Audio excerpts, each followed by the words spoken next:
ભરૂચ જિલ્લામાં વહેલી સવારથી ધોધમાર વરસાદ વરસ્યો। વાલિયા પંથકમાં ગાજવીજ સાથે કમોસમી વરસાદ વરસ્યો છે। ઉનાળામાં ચોમાસા જેવો માહોલ સર્જાતા ધરતીપુત્રો ચિંતાતુર બન્યા છે। અંકલેશ્વર તાલુકામાં પણ પવન સાથે કમોસમી વરસાદ વરસ્યો। અંકલેશ્વર શહેર અને ગ્રામ્ય વિસ્તારમાં વધતા ઓછો વરસાદ વરસ્યો છે। અંકલેશ્વરમાં 2 કલાકમાં અંદાજે 2 ઇંચ જેટલો વરસાદ નોંધાયો છે। ઝઘડિયા અને હાંસોટમાં પણ 1 ઇંચ વરસાદ વરસ્યો।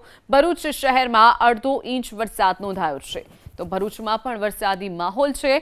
વધુ વિગતો સાથે સંવાદદાતા યોગેશ પરીખ આપણી સાથે છે। યોગેશ, ભરૂચમાં વરસાદી માહોલ છે।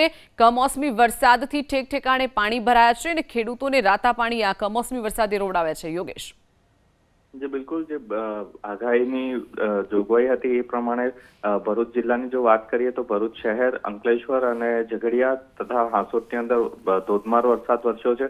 અંકલેશ્વરની અંદર 2 ઇંચ વરસાદ જે વરસ્યો છે એના કારણે જે મીઠા ઉગવતા મીઠાના પાક જે લે છે એ લોકોને નુકસાન થયું છે। તદુપરાંત હાંસોટની અંદર પણ નુકસાન થયું છે અને ઝઘડિયામાં પણ ખેતી જે લોકો કરી રહ્યા છે એમને નુકસાન થયું છે। હાલમાં અંકલેશ્વરના અને ભરૂચના જે નીચાણવાળા વિસ્તારો છે તેમાં પાણી પણ ભરાઈ ગયા છે। જી ચોક્કસ યોગેશ, માહિતી બદલ આભાર।